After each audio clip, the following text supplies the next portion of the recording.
Amém, Senhor. Nós queremos agora nos sentar aos teus pés, Senhor, para ouvir a tua voz, para ouvir a tua palavra, que é preciosa demais. O teu povo perece porque falta conhecimento da tua palavra. E o que nós mais precisamos é da tua palavra, Senhor. Por isso nós queremos nos sentar aos teus pés e ouvir a tua voz. Fala comigo, pastora Patrícia, fala com o pastor José Arthur, fala com o obreiro Lucas, com o diácono Zidalva e Ferrari, com o obreiro Wagner, com a obreira Beth, nossa amada mulher de Deus, nosso amado homem de Deus, e com todos que vão ouvir a ministração dessa palavra através de uma gravação de um meio de comunicação. Fala conosco, Senhor. Não sou eu não sou nada, eu sou igual a todo mundo. É o Senhor que ministra aos nossos corações, é o Senhor que fala aos nossos corações. Muito obrigada, Senhor, porque temos esse privilégio de poder ouvir a tua voz e ouvir a tua palavra, Senhor. Em nome de Jesus Cristo. Amém. Vamos ler. Eu vou ler direto, são 3 capítulos de Jeremias. Jeremias 40, 41 e 42. Eu vou ler. Vou ler direto, depois eu vou explanar no Senhor, ministrar no Senhor. Amém? Amém? Vamos lá.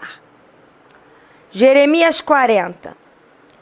Palavra que veio a Jeremias da parte do Senhor, depois que Nebuzaradã, o chefe da guarda, o pôs em liberdade em Ramá, estando ele atado com cadeias no meio de todos os do cativeiro de Jerusalém e de Judá, que foram levados cativos para a Babilônia. Tomou o chefe da guarda, Jeremias, e lhe disse: o Senhor teu Deus pronunciou este mal contra este lugar. O Senhor o trouxe e fez como tinha dito, porque pecaste contra o Senhor e não obedeceste à sua voz, tudo isto vos sucedeu. Agora, pois, eis que te livrei hoje das cadeias que estavam sobre as tuas mãos. Se te apraz vir comigo para a Babilônia, vem, e eu cuidarei bem de ti. Mas se não te apraz vir comigo para a Babilônia, deixa de vir. Olha, toda a terra está diante de ti, para onde julgares bom e próprio ir, vai para aí. Mas visto que ele tardava em decidir-se, o capitão lhe disse: volta a Gedalias, filho de Aicão, filho de Safã, a quem o rei da Babilônia nomeou governador das cidades de Judá, e habita com ele no meio do povo. Ou se para qualquer outra parte te aprouver ir, vai. Deu-lhe o chefe da guarda mantimento e um presente e o deixou ir. Assim foi Jeremias a Gedalias, filho de Aicão, a Mispa, e habitou com ele no meio do povo que havia ficado na terra. Ouvindo, pois, os capitães dos exércitos que estavam no campo, eles e seus homens, que o rei da Babilônia nomeara governador da terra Gedalias, filho de Aicão, e que lhe havia confiado os homens, as mulheres, os meninos e os mais pobres da terra, que não foram levados ao exílio para a Babilônia. Vieram ter com ele a Mispa, a saber, Ismael, filho de Netanias, Joanã e Jonatas, filho de Careá, Seraías, filho de Tanumete, os filhos de Efai, o Netofatita, Jezanias, filho do Maacatita, eles e os seus homens. Gedalias, filho de Aicão, filho de Safã, jurou a eles e aos seus homens e lhes disse: nada temais da parte dos caldeus, ficai na terra, servi ao rei da Babilônia e bem vos irá. Quanto a mim, eis que habito em Mispa para estar às ordens dos caldeus que vierem a nós. Vós, porém, colhei o vinho, as frutas de verão e o azeite, metei-os nas vossas vasilhas e habitai nas vossas cidades que tomastes. Da mesma sorte, todos os os judeus que estavam em Moabe, entre os filhos de Amon e Edom, e os que haviam em todas aquelas terras ouviram que o rei da Babilônia havia deixado um resto de Judá e que havia nomeado governador sobre este resto a Gedalias, filho de Aicão, filho de Safã. Então voltaram todos eles de todos os lugares para onde foram lançados e vieram à terra de Judá, a Gedalias, a Mispa, e colheram vinho e frutas de verão em muita abundância. Joanã, filho de Careá, e todos os príncipes dos exércitos que estavam no campo vieram a Gedalias, a Mispa, e lhe disseram: sabes tu que Baalis, rei dos filhos de Amon, enviou a Ismael, filho de Netanias, para tirar-te a vida? Mas Gedalias, filho de Aicão, não lhes deu crédito. Todavia Joanã, filho de Careá, disse a Gedalias em segredo em Mispa: irei agora e matarei a Ismael, filho de Netanias, sem que ninguém o saiba. Por que razão tiraria ele a tua vida, de maneira que todo Judá que se tem congregado a ti fosse disperso e viesse a perecer o resto de Judá? Mas disse Gedalias, filho de Aicão, a Joanã, filho de Careá: não faças tal coisa, porque isso que falas contra Ismael é falso. Sucedeu, porém, que no 7º mês veio Ismael, filho de Netanias, filho de Elisama, de família real, e 10 homens, capitães do rei, com ele a Gedalias, filho de Aicão, a Mispa, e ali comeram pão junto com Gedalias em Mispa. Dispuseram-se Ismael, filho de Netanias, e os 10 homens que estavam com ele, e feriram a espada Gedalias, filho de Aicão, filho de Safã, matando assim aquele que o rei da Babilônia nomeara governador da terra de Judá.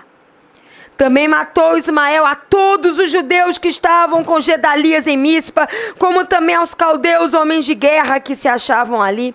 Sucedeu no dia seguinte em que ele matara Gedalias, sem ninguém o saber, que vieram homens de Siquém, de Siló e de Samaria, 80 homens com a barba raspada, as vestes rasgadas e o corpo retalhado, trazendo consigo ofertas de manjares e incenso para levarem à casa do Senhor.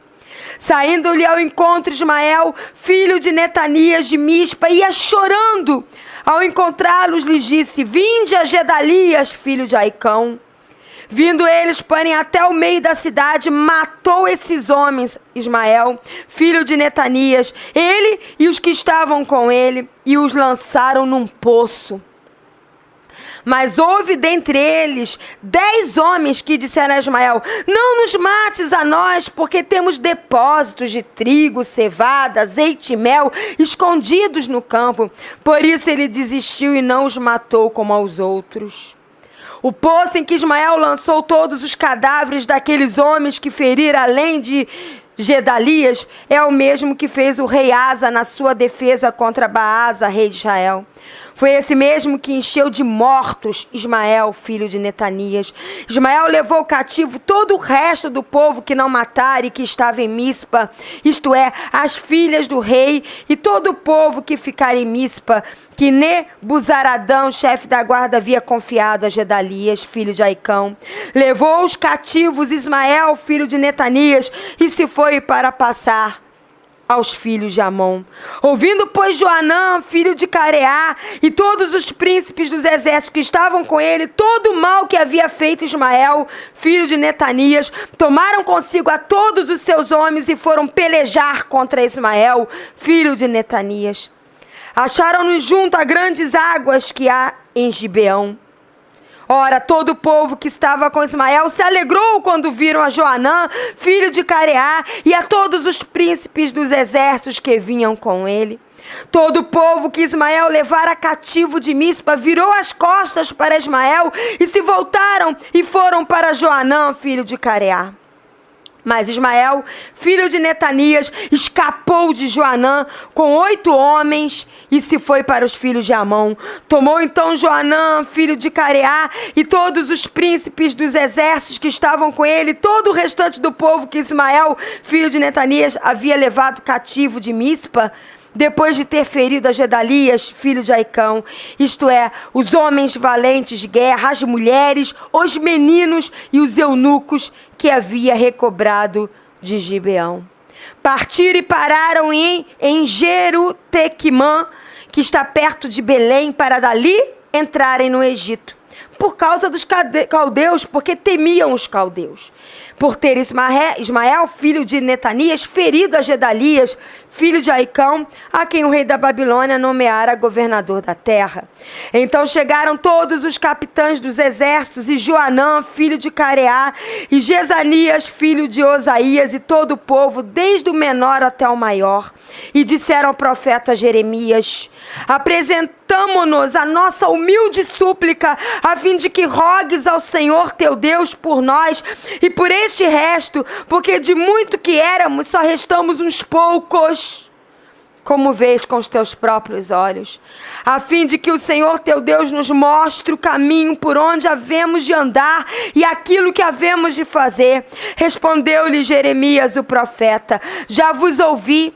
Eis que orarei ao Senhor vosso Deus segundo o vosso pedido. Tudo que o Senhor vos responder, eu vou-lo declararei, não vos ocultarei nada. Então eles disseram a Jeremias: seja o Senhor testemunha verdadeira e fiel contra nós, se não fizermos segundo toda a palavra com que o Senhor teu Deus te enviar a nós outros. Seja ela boa ou seja má, obedeceremos à voz do Senhor nosso Deus, a quem te enviamos, para que nos suceda bem ao obedecermos a voz do Senhor nosso Deus.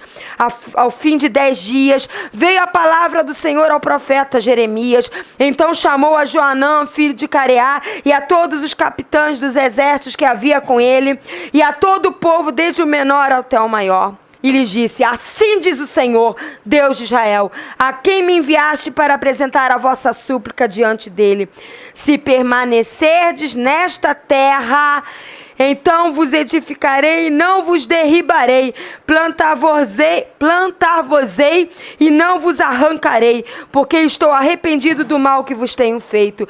Não temais o rei da Babilônia, a quem vós temeis. Não temais, diz o Senhor, porque eu sou convosco para vos salvar e vos livrar das mãos do rei da Babilônia. Eu vos serei propício, para que ele tenha misericórdia de vós e vos faça morar em vossa terra. Mas, se vós disserdes: não ficaremos nesta terra, não obedecendo à voz do Senhor vosso Deus, dizendo: não, antes iremos à terra do Egito, então, onde não veremos guerra, nem ouviremos som de trombeta, nem teremos fome de pão, e ali ficaremos. Nesse caso, ouvi a palavra do Senhor, ó resto de Judá. Assim diz o Senhor dos exércitos, Deus de Israel: se tiverdes o firme propósito de entrar na terra do Egito, e fordes ali morar, acontecerá então que a espada que vós temeis vos alcançará na terra do Egito, e a fome que receais vos seguirá de perto os passos do Egito, onde morrereis. Até aí, depois a gente continua. O que está acontecendo aqui? Jeremias, o profeta Jeremias, Babilônia invadiu Jerusalém, o povo de Deus, e levou o povo de Deus cativo. Só que levou os mais nobres, os cultos, os que tinham estudo, os mais fortes, porque eles foram levados como escravos. E só era de interesse ao rei da Babilônia aqueles que eram fortes fisicamente ou fortes em termos de cultura, que sabia ler, que pudesse ser útil como escravos lá na Babilônia. Os mais fracos, os mais pobres, as crianças, as mulheres, isto é, o resto, aos olhos humanos, ficaram lá na terra de Judá, em Mispa. E quando Jeremias, o profeta Jeremias, foi liberto das suas cadeias por Nebuzaradã, que era chefe da guarda do exército da Babilônia, libertou Jeremias e falou assim: Jeremias, agora você está livre. E você tem algumas opções. Ou você vai ficar lá com Gedalias, lá com o restante do povo, os menos favorecidos, lá em Mispa. Ou você vem comigo para Babilônia e vai ter regalias, vai ser bem cuidado, eu vou te encher de presentes. Ou olha para toda a terra e escolhe para onde você quer ir. E Jeremias ficou meio assim, para onde eu vou? Até que ele decidiu, pelo menos provável, que era ir para uma terra onde tinha sido sitiada, queimada. O templo havia sido queimado, estavam os menos favorecidos, e ele escolheu ir para lá. Para lá foi Jeremias. Ao chegar lá estava Gedalias, que havia sido escolhido para tomar conta daquele povo ali. E ele estava tomando conta bem, ele estava levando aquele povo mesmo no meio daquela desolação, por causa da invasão, ele estava ensinando o povo a plantar, a colher, eles estavam frutificando. Gedalias tinha um bom coração. E aí alguns príncipes, como Joatã e Ismael, resolveram se unir a Gedalias. Viram que ali eles estavam prosperando, mesmo no meio daquela desolação, por causa da invasão, se uniram a eles. Só que dentre esses que pareciam estar com boa intenção, estava Ismael, que não tinha boa intenção. A intenção dele era matar Gedalias e dispersar aquele povo, para que aquele povo não continuasse frutificando. E Joatã avisou Gedalias: olha, Ismael está planejando te matar. Só que Gedalias não deu ouvido, achou que era delírio de Joatã.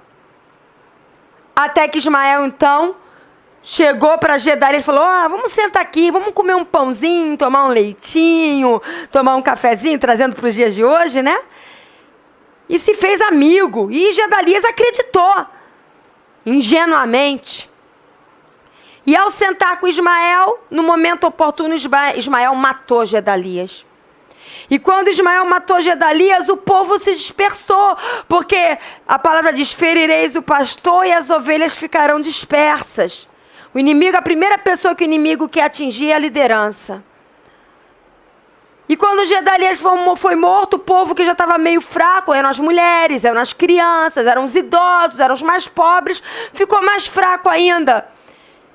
Então foi levado cativo por Ismael. Foram aprisionados por Ismael. E não satisfeito em matar Gedalias, ele matou alguns homens daquele povo. E alguns homens que estavam com a barba raspada, com a roupa rasgada, isso tipifica arrependimento, humilhação, se humilhar diante de Deus. Eles estavam indo oferecer ofertas na casa de Deus, porque eles estavam passando por grande aflição. E Ismael tinha um coração tão mau que quando viu esses homens que estavam indo levar ofertas para a casa de Deus, chorando, amargurados de alma, tristes, abalados, ele foi e matou esses homens. Ismael era mau. Levou as mulheres e as crianças cativas, matou os homens. Então Joatã, revoltado com isso, que não foi capturado por Ismael, porque ele era um príncipe, revoltado com isso, juntou outros príncipes, outros capitães de exército e foram atrás de Ismael. E enfrentaram Ismael e pelejaram contra Ismael. Ismael, com medo, fugiu e eles conseguiram então libertar aquele povo que havia sido levado cativo. E aí eles ficaram ali: para onde vamos agora então? Né? Não vamos voltar lá para Judá. Estamos no meio do caminho. Para onde vamos? E aí eles viram que o Egito estava perto e que no Egito eles iam ter uma paz, iam poder comer, tinha comida lá para eles, tinha tudo que eles precisavam para eles lá no Egito. Mas eles não queriam ser levados pelas emoções ou pelas vistas. E Egito tipifica o mundo, o que o mundo oferece. Então aqueles homens chegaram para o profeta Jeremias. O profeta naquela época tinha uma ligação direta com Deus, de ouvir Deus. Falaram: olha, ora a Deus e pergunta a Deus o que nós devemos fazer. Porque nós queremos fazer aquilo que Deus quer, nós queremos andar no caminho que Deus quer. Vai lá e busca. Aí o profeta Jeremias foi lá, buscou a Deus e veio com a resposta. olha, não vão para o Egito, fiquem aqui onde vocês estão. Ainda que pareça uma terra árida, uma terra que parece que não vai frutificar, parece que vocês vão perecer aqui nesse meio do nada, fiquem aqui, porque Deus vai prosperar vocês, porque Deus vai proteger vocês, porque Deus vai ser propício a vocês. Fiquem aqui, não vão para o Egito, ainda que pareça que vai ter uma paz, uma alegria, sustento, é tudo falso, porque é mundo. Não vai para lá, fica aqui, por mais que pareça difícil, fica aqui, porque eu vou ser o seu Deus. Essa foi a história. Já deu para perceber que aí tem muito ensino. Então vamos desenvolver o ensino, os princípios que nós aprendemos com esse texto, que não foi uma história, foi real. E nós vamos falar dos remanescentes do povo de Deus. O que são remanescentes? Aqueles que nascem das cinzas. O pouco que é separado do muito, mas esse pouco é o que representa o coração de Deus. São os remanescentes. E nós vimos aqui que aqueles que haviam ficado lá em Mispa, na cidade de Judá, era o resto do povo. Eram os remanescentes. E nós vamos ver algumas características desses remanescentes. Porque nesses dias, Deus está levantando os seus remanescentes nos 4 cantos da terra. Ele está tirando do meio da religiosidade, do meio da instituição religiosa evangélica, cheia de dogmas e preceitos humanos que não são de Deus. Ele está tirando do meio do engano, do meio até mesmo do mundo, os remanescentes, isto é, homens e mulheres nos 4 cantos da terra, que vão desejar os caminhos de Deus, o coração de Deus, aquilo que é de Deus e não do homem. São os remanescentes. Quem são os remanescentes? A noiva de Cristo que o Senhor está levantando, separando e edificando. E esses remanescentes têm características muito próprias que vem do coração de Deus. E a primeira característica que nós vamos ver é que esses remanescentes, eles não se vendem às regalias babilônicas. Eu não vou ler de novo, que nós já lemos, eu vou citar em Jeremias 40, de 1 a 7. Nós vemos que Nebuzaradã, quando libertou Jeremias, falou para Jeremias: Jeremias, olha só, pensa bem para onde você vai. Você tem 3 opções. Olhar para toda a terra e escolher para onde você quer ir. E aí você vai fazer a sua vontade. Você vem comigo para Babilônia. E Babilônia fala do sistema maligno, mundano e caído, pecaminoso.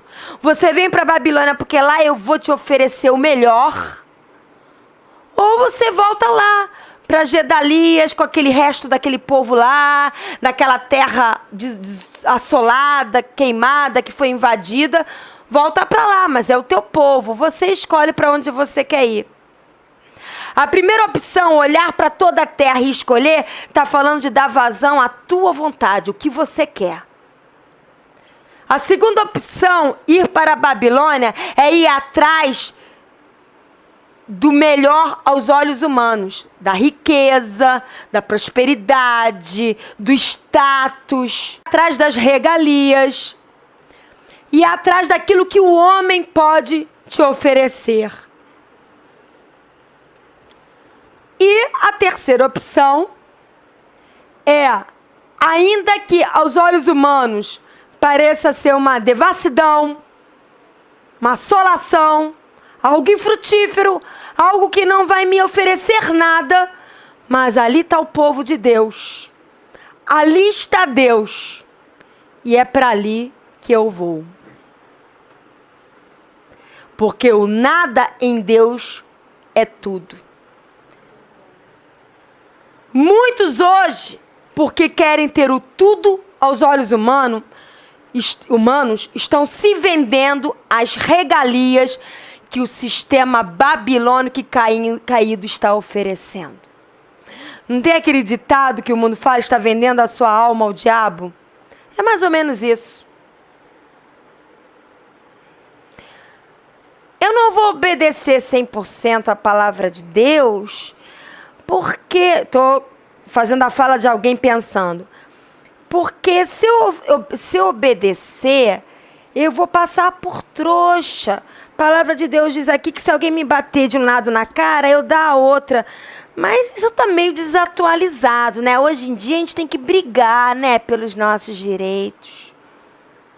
A palavra de Deus diz que eu devo perdoar 70 vezes 7 no dia alguém que fizer algo contra mim, mas tá meio fora já de esquadro, né? Hoje nós temos que tomar lá da cá, olho por olho, dente por dente, né? A palavra de Deus diz que eu devo manter o meu coração santo, o meu linguajar santo, mas afinal de contas, né, é muito difícil. A palavra de Deus diz que não posso mentir, porque o pai da mentira é o diabo, e eu não posso mentir, ainda que isso me faça perder o emprego. Mas sabe, estamos em crise, o emprego está difícil, se alguém me pedir para mentir no trabalho, eu tenho que mentir, eu não posso perder o meu emprego. E outras muitas situações. Para eu ter aquela promoção, eu tenho que puxar o saco do chefe. E se o chefe me mandar fazer algo que magoa o coração de Deus, Deus vai ter que entender, porque eu preciso da promoção, porque eu preciso ganhar bem, eu tenho que sustentar a minha família, eu preciso do dinheiro. Então, eu abro mão, eu viro as costas um pouquinho, Deus, para eu fazer isso aqui. Depois que eu for promovido, eu volto de novo para a sua presença. É se render às ofertas babilônicas em prol dos seus desejos. O profeta Jeremias não fez isso. Ao ser liberto dos caldeus, ele escolheu habitar com o resto do povo. Ele estava livre, ele podia ir para a Babilônia e ter regalias lá em Babilônia. Ele podia escolher a terra que ele quisesse. Falou, não, eu vou lá para onde estão as mulheres, as crianças, os pobres, os desfavorecidos, os esquecidos, os que ninguém quer. Eu vou lá para eles. Porque lá Deus está operando, porque Deus opera no meio dos corações contritos.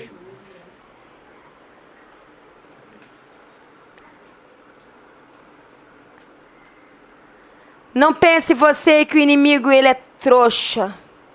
Ele lida cada um conforme a fraqueza de cada um. Todos nós mancamos em alguma área. E todos nós temos fraqueza em alguma área. Se você não tem fraqueza na área de roubar, ele pode falar, vai lá e rouba, que você não vai roubar. Ele é um psicólogo milenar. E ele vai vir te atentar e te trazer tentações a você na área que você manca.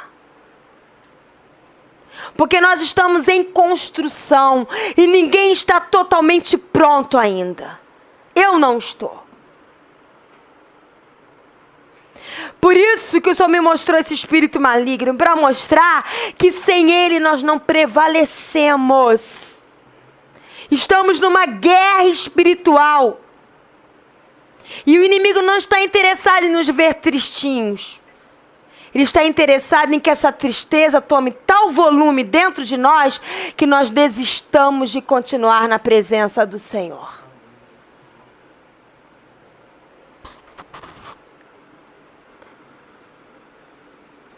Nós não podemos aceitar as regalias babilônicas. O Senhor nos leva, veja aqui, nós vimos aqui, que Gedalias foi um homem usado por Deus para ensinar aquele povo. Lembra? Eram crianças, mulheres, pobres, os mais fracos. Numa terra que foi queimada e invadida pela Babilônia, que não sobrou nada, eles levaram tudo daquela terra. Não deixaram nada lá, eles ficaram no meio de uma total devastação. E o que diz aqui? Eles estavam colhendo das árvores frutíferas, estavam colhendo do trigo e colhendo do azeite. O que isso significa? A árvore frutífera fala que nós podemos frutificar em Deus mesmo em meio à devastação. Trigo fala de pão, que nós podemos nos alimentar do pão da vida que é Jesus, mesmo no meio da devastação. E azeite fala de unção. Nós podemos estar debaixo da unção do Senhor, que despedaça todo jugo que Satanás tenta colocar sobre nós, mesmo no meio da devastação. Isso se nós não abrirmos mão da palavra de Deus e de andar com o Senhor para ter as regalias da Babilônia. Então os remanescentes em Deus não se vendem às ofertas das trevas. A segunda característica dos remanescentes do povo de Deus é que eles não fazem acordo com as trevas. Uma coisa é se vender, outra coisa é fazer acordo. Se vender é tomar a forma do sistema mundano para ter as mesmas regalias. Fazer acordo é, toma lá da cá, eu te dou uma coisa, você me dá outra. E nós lemos aqui em Jeremias 40, de 12 a 16, e Jeremias 41, de 1 a 8, de 14 a 16, que Gedalias ele estava congregando com o restante do povo de Deus em Mispa, e levando esse povo a frutificar, até que ele foi morto por Ismael. Ele foi avisado que ele seria morto, mas ele não deu ouvidos. Quando o Senhor te avisar de alguma coisa, dê ouvidos. Quando o Senhor te mostrar alguma coisa, dê ouvidos. Eu já passei por uma experiência há muitos anos atrás. Eu tinha acabado de sair de um seminário de batalha espiritual. Com meu fusquinha vermelho lindo. Quem conheceu o meu fusquinha vermelho, todo mundo, eu lustrava, eu cuidava bem do meu fusca. Por onde aquele fusquinha vermelho passava, foi meu primeiro carro, meu xodó, que Deus tinha me dado. Era um fusquinha lindo. E eu fui lá, uma igreja, a igreja presbiteriana do Andaraí, igreja metodista do Andaraí, havia nos emprestado retroprojetor. Naquela época ainda não tinha data show. Olha quanto tempo tem. Era retroprojetor. E nós éramos uma igreja pequena, sem muitas condições financeiras, e aí nós pegamos emprestado o retroprojetor para usar nesse seminário. E eu era a única da igreja que tinha carro. Naquela época, a única. Tanto que quando nós fomos ser batizados nas águas, na piscina, lá em Maricá, fomos 7 dentro do Fusca. Eu dirigindo, o pastor e o José Arthur sentado na frente e 4 irmãs atrás. Se meu Fusca falasse. Chegou a ser hilário. Mas voltando, e aí quando eu fui entregar o retroprojetor, eu estacionei. E essa igreja, a igreja metodista, era no pé do Morro do Andaraí. O Morro do Andaraí era lá em cima. Não era o morro, era no pé. Ali tinham casas. E eu estacionei meu carro e lá dentro tinha meu aparelho de som do carro, várias fitas cassete, ainda era fita cassete, não era a época ainda do CD. Tô velha, hein? Eram fitas cassete, tinham 2 casacos importados, um tênis meu e mais o retroprojetor da igreja. E na hora que eu fui fechar o carro para chamar lá o pastor para poder abrir a igreja para colocar o retroprojetor lá dentro, a casa do pastor eram 2 casas depois do templo. E que na hora que eu fui fechar o carro, veio aquela voz dentro de mim. Roubo. Deus está me avisando que o meu carro ia ser roubado. E sabe o que eu fiz? A idiota que fez? Ah, é da minha cabeça isso, que nada. Que roubo o quê? Vou rapidinho ali. E fui. Deixei a minha bolsa dentro do carro, de tão rapidinho que eu achava que ia. Só fui com a chave do carro. Fui lá, chamei o pastor. Quando o pastor não estava, aí veio um irmãozinho para pegar o retroprojetor. Quando eu volto, cadê o carro? Eu só fiquei com a chave, nem a chave de casa eu tinha. Eu só fiquei sem documento, sem bolsa, sem nada, só com a chave do carro. Meus pais estavam viajando, eu sozinha, em pleno Andaraí, só com a chave do carro. Sem dinheiro até para voltar para casa. E aí uma moça estava na janela, eu virei para ela, moça, a senhora viu um Fusca vermelho que estava parado aqui? Ah, um rapaz entrou e levou. Ele fez ligação direta e levou o carro. Culpa de Deus? Nós estamos em guerra espiritual. Culpa minha que não dei ouvidos. Ele me avisou. E se eu tivesse dado ouvidos, eu teria entrado no carro e saído dali e levado para outro lugar. Ou até mesmo parado na frente da casa do pastor e não saído do carro e buzinado. Deus não entrega os planos do inimigo nas nossas mãos. E ele entregou para Gedalias. Ele usou Joatã para falar para ele, olha, Ismael está planejando matar você. E ele não deu ouvidos. E acabou sendo morto. E quando ele foi morto, o povo ficou disperso e foi levado cativo. E não satisfeito em matar Gedalias e levar o povo cativo, quando Ismael viu um grupo de homens com a barba raspada, com a roupa rasgada, e aquilo era sinal de humilhação, de clamor diante de Deus, indo para a casa de Deus levar a oferta, ele matou aqueles homens. Tão covarde que era Ismael, um instrumento das trevas, porque o inimigo não tem piedade. E ele te pega no momento de maior dor. Aqueles homens estavam passando por um momento de dor, de aflição, enfraquecidos. E ele foi e os matou. O inimigo quer nos pegar nos momentos de maior fragilidade para nos destruir. Então, 10 dentre aqueles homens, quando estavam para ser mortos, chegaram e falaram assim, não mata a gente não. Olha só, durante esse tempo que a gente estava com Gedalias, a gente conseguiu juntar trigo, azeite e mel. Trigo, que fala da comunhão de estar se alimentando de Deus. Azeite, que fala da unção de Deus. E mel, que fala de experimentar a doçura de Deus. Um relacionamento de amor com Deus. Eles tinham conseguido juntar isso. E naquela época, esses ingredientes no natural, esses alimentos naturais, eram valiosíssimos. E quando eles falaram, olha, se você não matar a gente, Ismael, a gente dá tudo que a gente tem. Tudo que a gente conseguiu juntar, a gente dá. Só deixa a gente vivo. Porque ficar vivo para aqueles homens valia mais a pena do que ficar com o que Deus tinha dado a eles. Nós abrimos mão de tudo que Deus nos deu, portanto que nós possamos viver.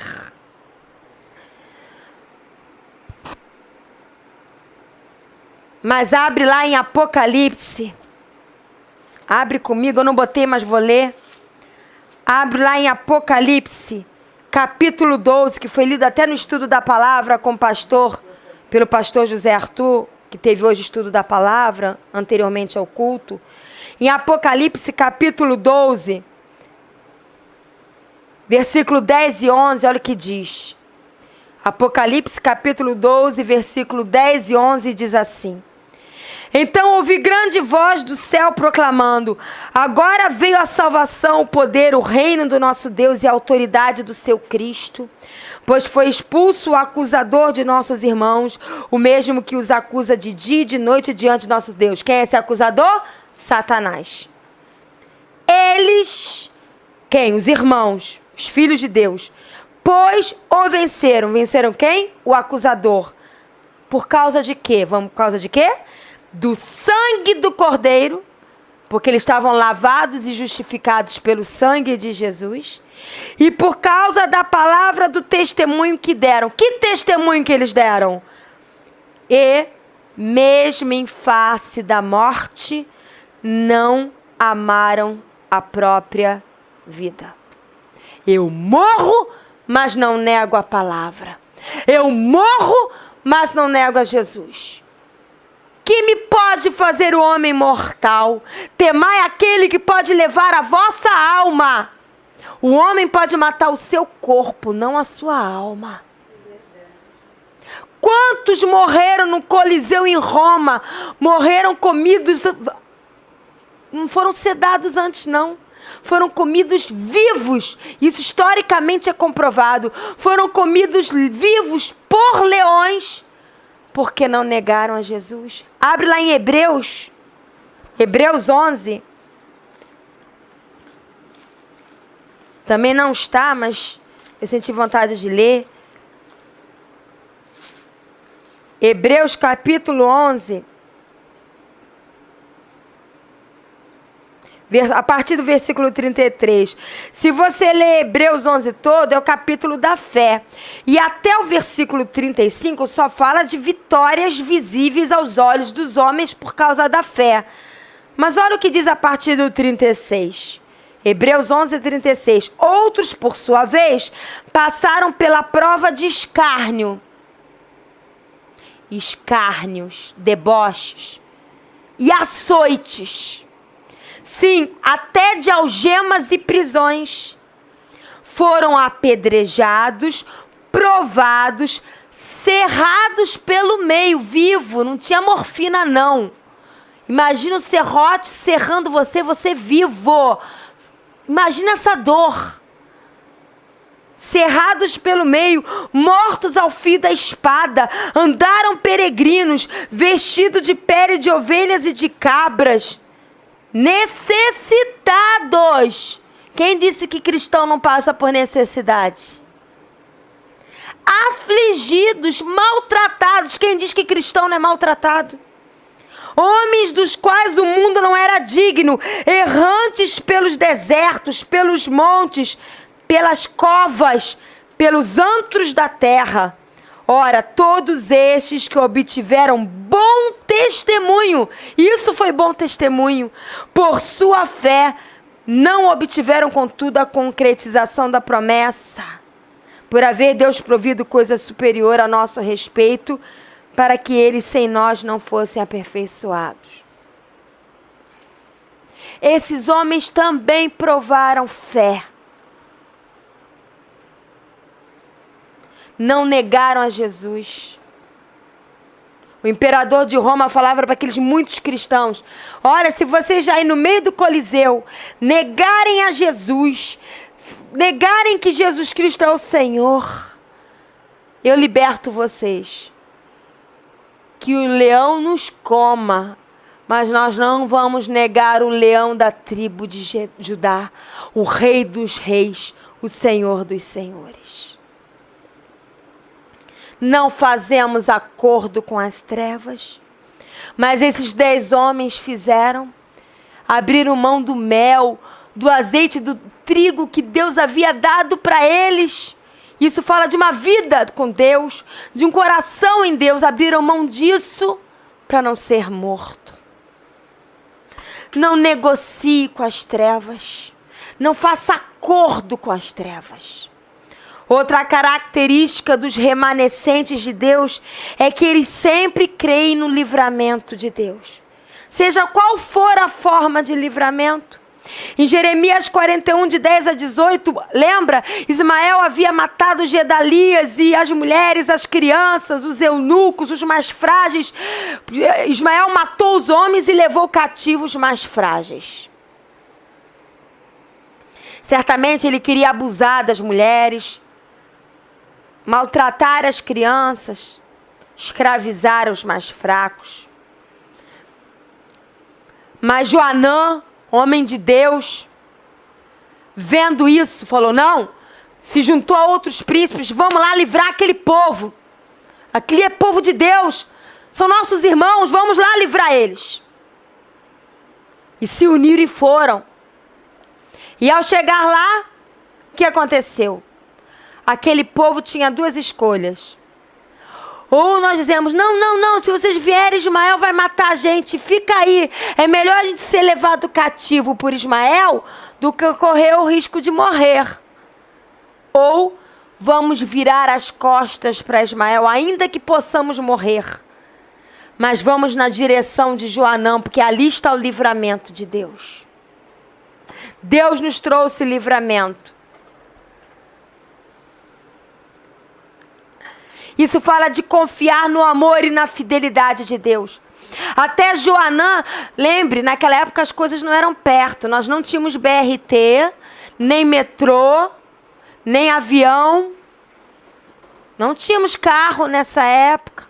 No máximo tinha camelos e cavalos. E as carruagens eram, aquelas carruagens que a gente vê em filme, eram para os mais ricos. E certamente Joanã e os príncipes até poderiam ter carruagem, não sei, porque eles estavam vindo de uma devastação, aqui não diz, mas eles não chegaram de uma hora para outra onde Ismael estava com aquele povo. Certamente demorou dias e dias até chegar lá. E aquele povo passou por dias e dias cativo por um homem mau, Ismael, até ter o livramento de Deus. Mas aquele povo não desanimou, porque se aquele povo tivesse desanimado, ao ver Joanã, eles não tinham tido forças para dizer não para Ismael e ir em direção a Joanã. Se você está passando por cativeiro, Deus não esqueceu de você. Deus não vai deixar você no cativeiro da alma. Deus não vai deixar você no cativeiro da indiferença. Deus não vai deixar você no cativeiro do esquecimento. Deus está olhando para o teu cativeiro e Ele vai dar um basta. No momento certo, Ele vai mandar Joanã te livrar desse cativeiro. Joanã estava tipificando Jesus. Jesus veio para nos livrar do cativeiro. E quando nós damos costas para Ismael, quando nós damos as costas para as ameaças das trevas, quando nós não damos importância para as trevas, quando nós confiamos que Jesus está vindo, Ele veio e Ele continua presente, e no momento certo Ele vai trazer livramento, então o medo não vai tomar conta de você. Porque quando nós conhecemos o perfeito, o soberano amor do Senhor por nós, o medo não nos toma.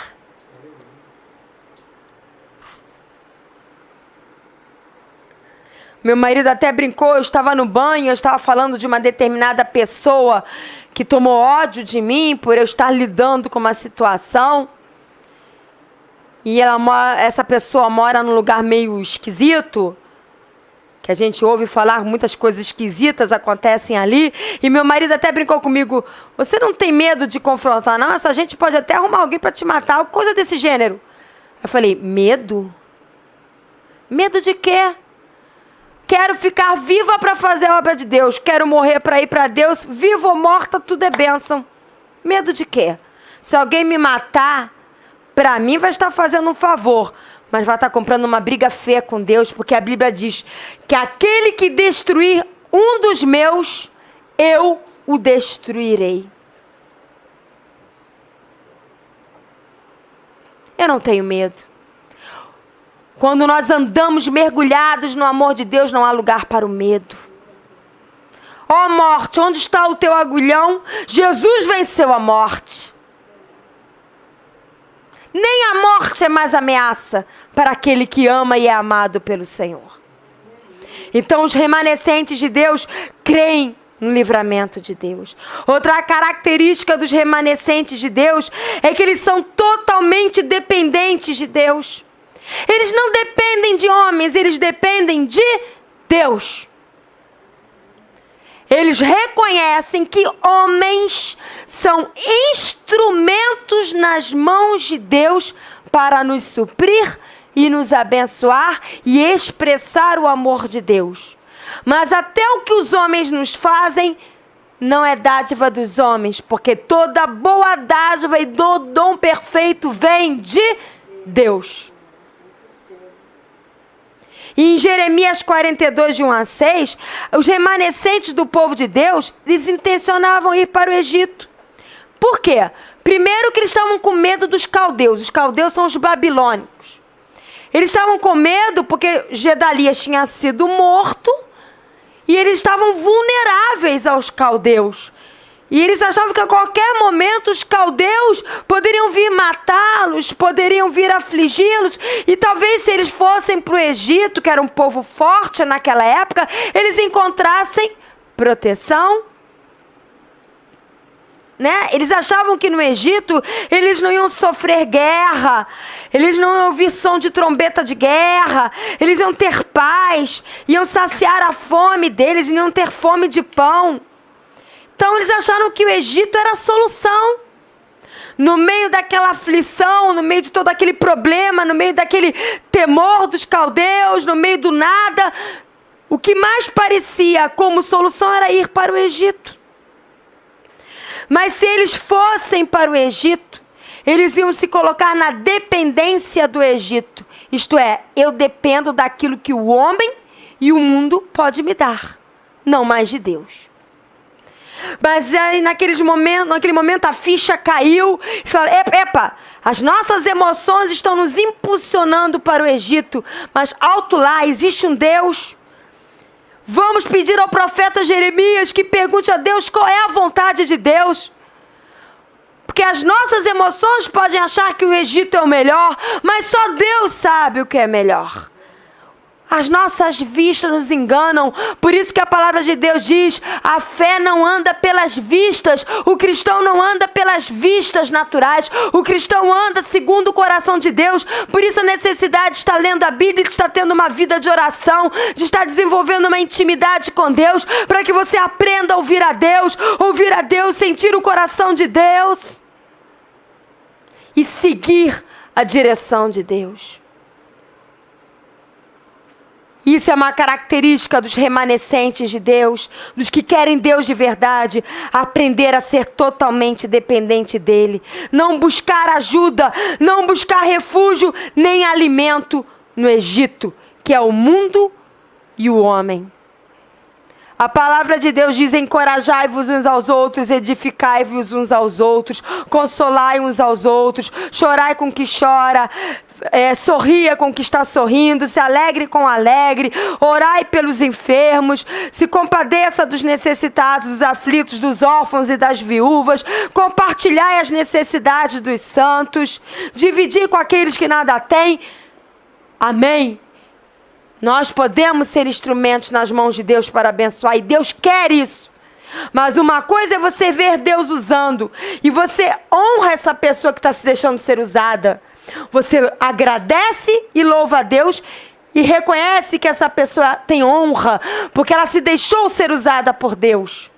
Mas você não depende dessa pessoa, porque a palavra de Deus diz que todas as minhas fontes estão em Deus. Se um homem parar de me ajudar, Deus vai levantar outro, porque a minha fonte não é aquele homem, a minha fonte é Deus, e o coração do rei está nas mãos do Senhor. Se alguém não quiser mais ser usado por Deus, Deus não se prende àquele, Deus pode levantar outro.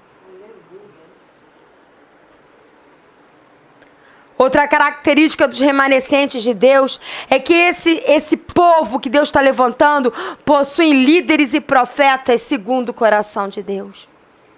Em Jeremias 42:4, Jeremias falou para aqueles homens, olha, vocês estão querendo que eu busque de Deus a resposta, qual é a vontade de Deus, eu vou buscar. Aguardem aí, porque eu vou orar, eu vou buscar a Deus, e aqui diz que a resposta veio depois de 10 dias. Jeremias se separou, se consagrou para buscar a Deus 10 dias para trazer a resposta de Deus para aquele povo. Ele pagou o preço. Ele era um homem de Deus, ele era um profeta de Deus, ele não estava buscando o seu próprio bem, ele não estava querendo comer a gordura e a carne das ovelhas. Ele estava se esvaziando. Eu vou abrir mão de 10 dias da minha vida só para buscar Deus, para poder trazer uma resposta de Deus para esse povo. São líderes segundo o coração de Deus, líderes que têm vida de oração, líderes que pagam preço. E geralmente contra homens e mulheres de Deus, ele vem com um tipo de arma, mas contra líderes ele vem com bazuca. Porque a palavra diz, ferirei o pastor e dispersarei as ovelhas. Cada igreja local é um exército, do grande exército de Deus que é a igreja. Quem é que está na linha de frente? Os pastores. Quem é que vai receber maior chumbo grosso? Os pastores. Por isso eu peço, orai pelos vossos pastores. Orai pelos seus pastores, interceda por eles, homens e mulheres de Deus, que estão dando as suas vidas para edificar a noiva, para edificar a igreja, buscando de Deus palavra que vai levar pessoas a crescerem. Eles pagam alto preço, eles perdem noites de sono no Senhor para buscar a palavra, sabia disso?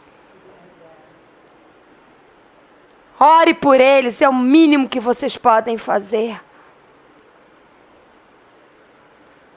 Outra característica desse remanescente, desse povo de Deus que Deus está levantando, é que eles permanecem na vontade de Deus, custe o que custar. A vontade de Deus tem a sua preeminência. Está acima de tudo e de todos. E quando eles sabem que algo é vontade de Deus, eles se colocam ali na vontade de Deus. Em Jeremias 42, 9 e 10, Deus falou para eles, olha, fiquem onde eu estou mandando ficar, porque é aí que eu vou trazer a minha bênção, é aí que eu vou edificar vocês, é aí que eu vou alimentar vocês, é aí que eu vou trazer a minha provisão, é aí que eu vou trazer tudo que vocês precisam. Fica aonde eu mandar ficar e faz o que eu mandar fazer. Não vão buscar ajuda e refúgio no Egito. Fica aqui. Vocês não precisam do Egito. Vocês não precisam do mundo, que o mundo oferece. Eu basto a vocês. Mesmo que seja uma terra feia, uma terra devastada, uma terra no meio do nada, eu sou tudo. Eu sou o que sou, diz o Senhor. E eu vou suprir vocês. Isso é ficar na vontade de Deus. Ah, mas o Senhor está me pedindo para fazer isso, mas isso parece tão assim.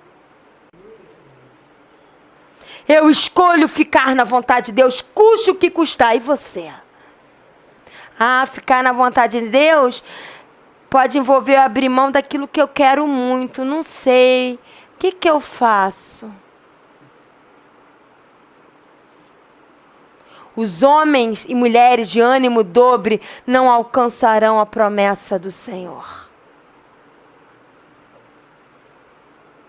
E quando eu falo de alcançar a promessa do Senhor, eu não estou falando de alcançar um Mercedes-Benz, ou uma mansão, ou muitas joias, ou dólares e dólares guardados. Eu estou falando de alcançar uma vida com gosto de vida e quando Jesus voltar, ficar eternamente na presença do Senhor. O meu pai, por esses dias, conversando comigo, falou, às vezes me dá, assim, um certo receio ao pensar que nós somos eternos e que vamos passar uma eternidade no céu. E como será isso? Falei, pai, a Bíblia não diz totalmente como vai ser. Só diz que vai ter muito louvor, muita alegria, não haverá mais choro, nem pranto, nem dor, nem doença. O nosso corpo vai ser glorificado. Isso tudo está na palavra. Quem tiver dúvida, leia a Bíblia. Está tudo na Bíblia. Mas eu não me importo como vai ser, porque se Deus já é maravilhoso aqui nesse inferno que é a terra, quanto mais no céu. Só que tanto aquele que tem Jesus como Senhor, como aquele que não quer Jesus, são eternos. A Bíblia mostra isso. Que o Senhor me repreenda se eu não estou falando a verdade. A Bíblia mostra que nós todos somos eternos. Ou eternamente na presença de Deus, ou eternamente com o diabo, com Satanás e os demônios no inferno. E dessa opção eu não quero fazer parte. Medo, pavor tem que ter em pensar ficar eternamente nas mãos de Satanás. Sendo atormentado eternamente por ele. Já imaginou?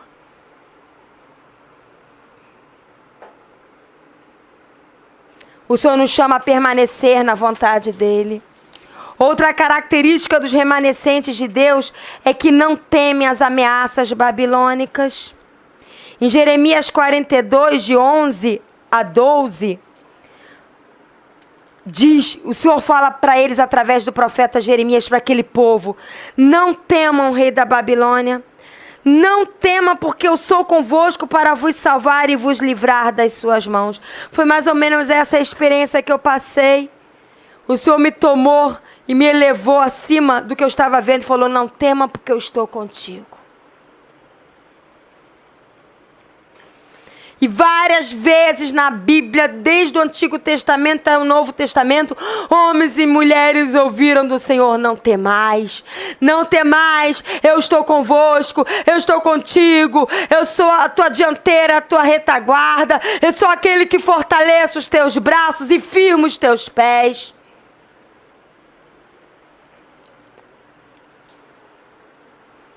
Você sabia, Jesus, ele é dito na palavra que ele é o leão da tribo de Judá, o rei dos reis. E Satanás é o leão desdentado. Ele ruge, mas não tem mais dente.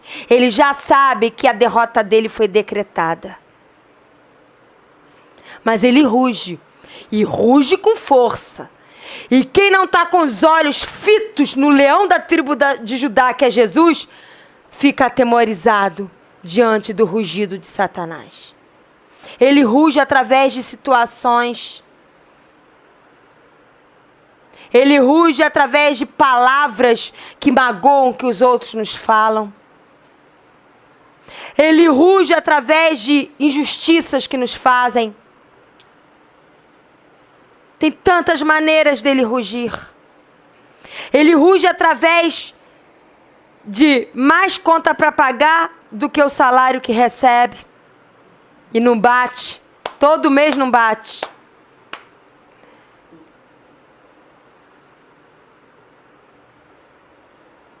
Através de humilhações, de deboches. O meu filho mesmo, ele é um menino de caráter, um homem de Deus. Ele era mais novo, estudava num colégio aqui próximo à nossa casa. E ele sempre foi um menino que pedia, dá licença, por favor, muito obrigada. Não falava palavrão, não falava coisas indecentes para as meninas. Não chamava ninguém de cachorra ou de popozuda. Não ficava olhando debaixo da saia. Não denegria ninguém. Ele não é o perfeito, mas ele sempre teve um comportamento de caráter de Deus. Porque nós, pais, temos o chamado de edificar o caráter de Cristo em nossos filhos. É a maior herança que nós deixamos para os nossos filhos. Eu e meu marido somos pastores, mas somos pobres financeiramente. Não temos uma herança, uma riqueza para deixar para o nosso filho. E do jeito que o país se encontra, vejo pouca probabilidade disso, só um milagre. Mas eu não me aflijo, que a maior herança que eu podia deixar, eu e meu marido podíamos deixar para o meu filho, nós deixamos. E quando ele agia assim do colégio, um grupo de meninos de uma turma mais avançada começaram a persegui-lo e a chamá-lo de bicha e outras coisitas mais. Até que uma professora que gostava muito, que todos os professores amavam o Lucas. O Lucas era o xodó dos professores, era o educadinho, era o que queria o bem de todos, o amigo de todos, que tratava todo mundo bem. As professoras amavam ele. Até que vieram em defesa dele, porque ele também tinha esse defeito, ele não sabia se defender. Sabe por quê? Porque muitos pais acham que o homem, para ser macho, tem que falar palavrão, falar indecência para as meninas, e que tá demodé pedir muito obrigada, por favor, e dá licença. E quem faz isso é bicha. Isso é o padrão do mundo. É o padrão do mundo. Eu cansei de ouvir pais nas reuniões falando isso. Eu ia a todas as reuniões de pais. Mas o Senhor está nos chamando a sermos diferentes. O cristão, ele anda na contramão deste mundo. O cristão não segue as normas deste mundo, os princípios e os valores que este mundo prega como certo. Não tem o ditado popular, o mundo é dos espertos, e é mesmo. O mundo, não o reino de Deus. O mundo é dos espertos. O mundo caído, podre, enganador é dos espertos. Mas dos inteligentes, que reconhece que todas as nossas fontes estão em Deus e que viver a palavra de Deus é frutificar em glória, então o reino de Deus é dos inteligentes. Porque esperteza é uma coisa, inteligência é outra. Esperteza é uma coisa, sanidade é outra. Outra coisa própria dos remanescentes de Deus, do povo que Deus está levantando, É o que eu já falei, eles não buscam refúgio no Egito.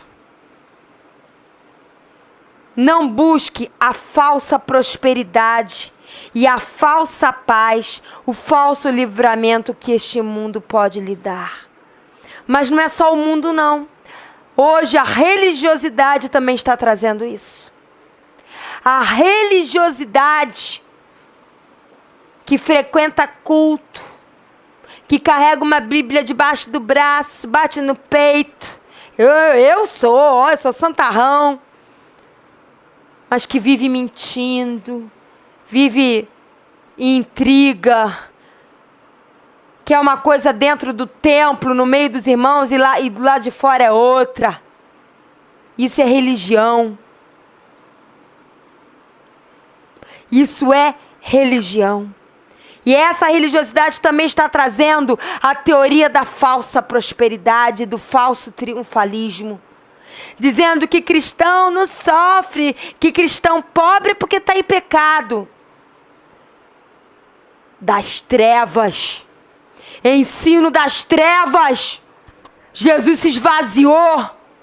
Abriu mão da sua glória e se humilhou. Eu não abro mão da Bíblia. Não caia na falsidade e no que a religiosidade oferece. Seja um discípulo de Jesus. Se alguém perguntar para mim, você é evangélica? Não. Você é crente? Não. O que você é? Discípula de Jesus Cristo. Porque eu tenho vergonha de dizer que sou evangélico ou crente. Por causa do mau testemunho que muitos que se dizem evangélicos estão dando. São religiosos. Não têm vida com Deus. Oh, Jesus, sê comigo.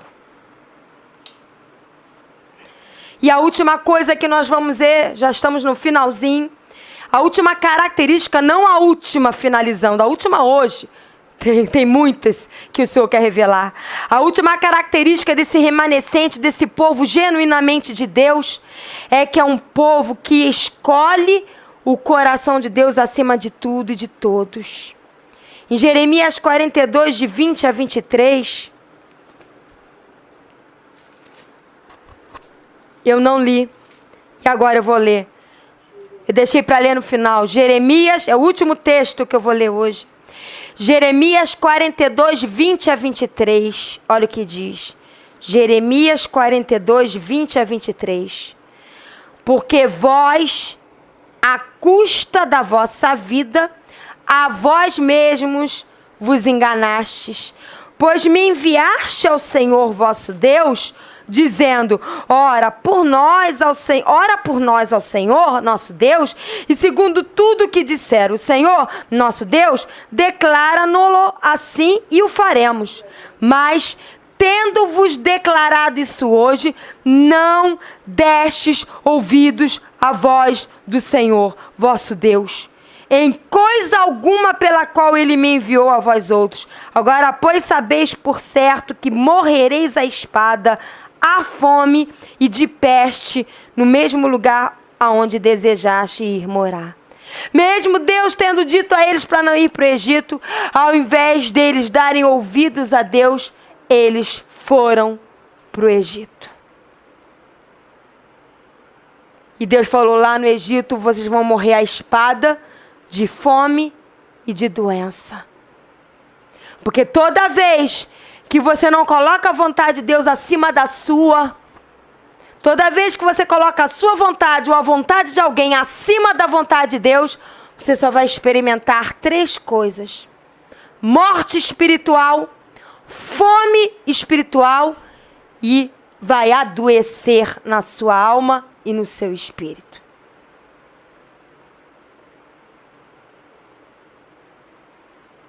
Eu quero terminar aqui. Eu quero te chamar, para terminar, quero te chamar a viver uma frase que para mim, é o centro do cristianismo. Já não vivo mais eu, mas Cristo vive em mim. Quem não vive essa frase não vive nada, está se enganando. Amém? Eu quero terminar aqui. Que o Senhor continue falando ao seu coração. Eu quero deixar os contatos. Nós somos a Igreja Jardim de Deus. Eu sou a pastora Patrícia Garcia Ferrari Moura. O meu esposo é o pastor José Arthur Mendes Moura. Somos uma igreja muito pequena, não temos templo ainda. Os cultos ainda são na sala do nosso apertamento.